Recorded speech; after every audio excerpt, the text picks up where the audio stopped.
किस्मत का सौदा। एक साधारण जीवन। 7 समुंदर पार एक छोटे से गांव में, जहां जीवन की धड़कनें प्रकृति की सरलता से मेल खाती थी, एक युवक राजेश नामक किसान अपने परिवार के साथ सुखी जीवन जी रहा था। राजेश की जिंदगी साधारण थी, लेकिन उसमें एक विशेषता थी, उसकी ईमानदारी और परिश्रम। उसका दिन सुबह की पहली किरण से शुरू होता और रात की अंधेरी चादर तक चलता। खेतों में काम करना, फसलें उगाना और परिवार की देखभाल करना उसकी दिनचर्या का हिस्सा था। राजेश की पत्नी सुमित्रा एक स्नेही और समझदार महिला थी। उसके 2 छोटे बच्चे रोहन और निधि हमेशा हंसते खेलते रहते थे। उनके जीवन में खुशियों की कमी नहीं थी, लेकिन कभी कभी राजेश की आर्थिक स्थिति पर चिंता छा जाती थी। गांव में आने वाली कठिनाइयां और मौसम की अनिश्चितताएं उसकी खुशहाली में बाधा डालती थी। अध्याय 2। ज्ञानी बाबा का आगमन। एक दिन गांव में एक ज्ञानी बाबा का आगमन हुआ। बाबा की उपस्थिति ने गांव वासियों के बीच एक हलचल मचा दी। उनकी बातों और तंत्र मंत्र की कहानियां सुनकर लोग अचंभित थे। बाबा ने दावा किया कि वह किस्मत बदल सकते हैं और जीवन की समस्याओं का समाधान कर सकते हैं। इस समाचार ने पूरे गांव में एक हलचल मचा दी। लोग उनके पास जाकर अपनी समस्याएं साझा करने लगे।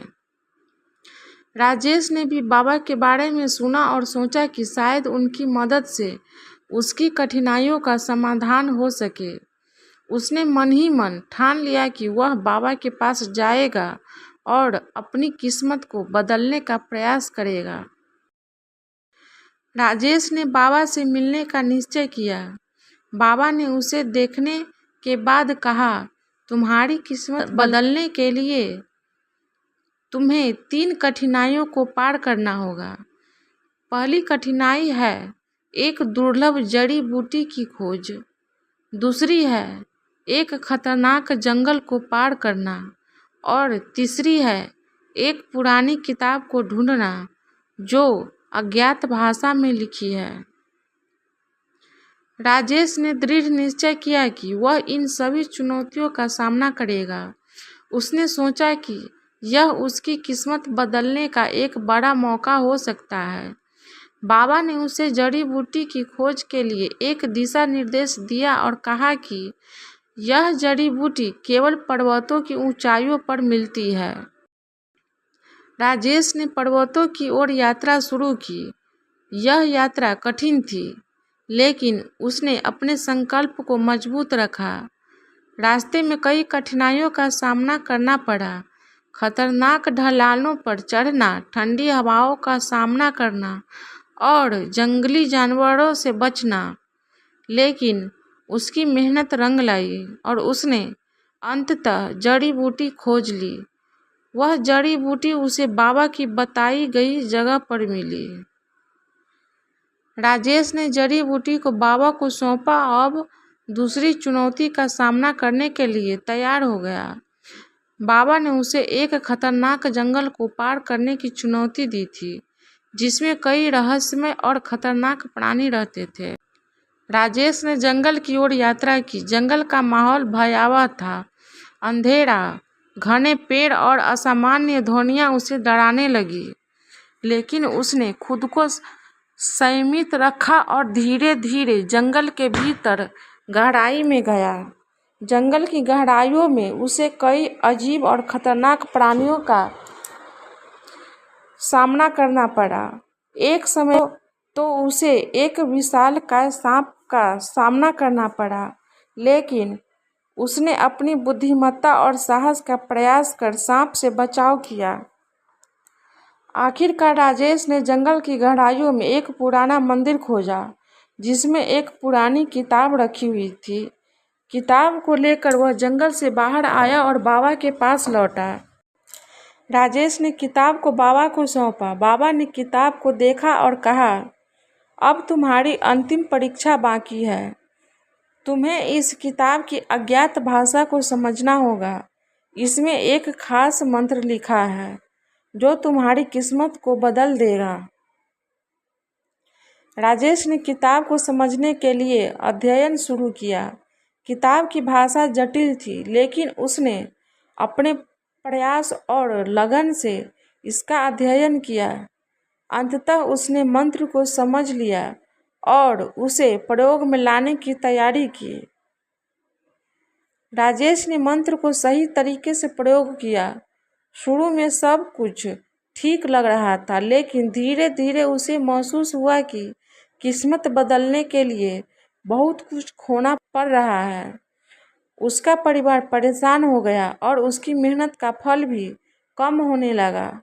उसने देखा कि यह तंत्र उसकी वास्तविक कठिनाइयों का समाधान नहीं कर पा रहा था। राजेश ने सोचा कि यदि तंत्र उसकी मदद नहीं कर सकता तो उसे अपनी मेहनत और ईमानदारी पर भरोसा रखना चाहिए।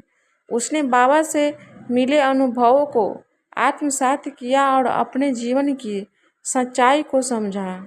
राजेश ने तंत्र को छोड़कर अपनी पुरानी दिनचर्या में लौटने का निर्णय लिया। उसने महसूस किया कि उसकी मेहनत और ईमानदारी ही उसकी सबसे बड़ी ताकत है। उसने खेतों में वापस जाकर काम करना शुरू किया और परिवार की देखभाल में पूरी तरह से जुट गया। उसकी मेहनत रंग लाई और धीरे धीरे उसकी आर्थिक स्थिति में भी सुधार होने लगा।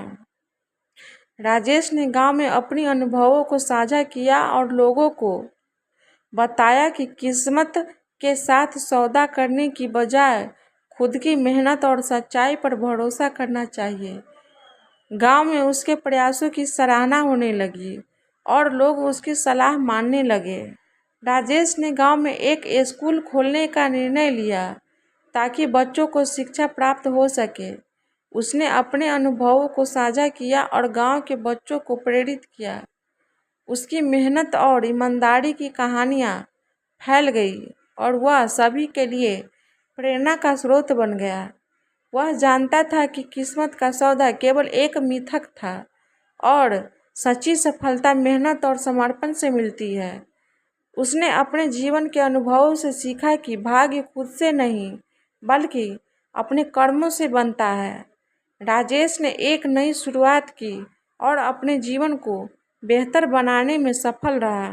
राजेश की कहानी हमें यह सिखाती है कि किस्मत को बदलने के लिए हमें बाहरी साधनों की बजाय अपनी मेहनत, ईमानदारी और धैर्य पर विश्वास करना चाहिए।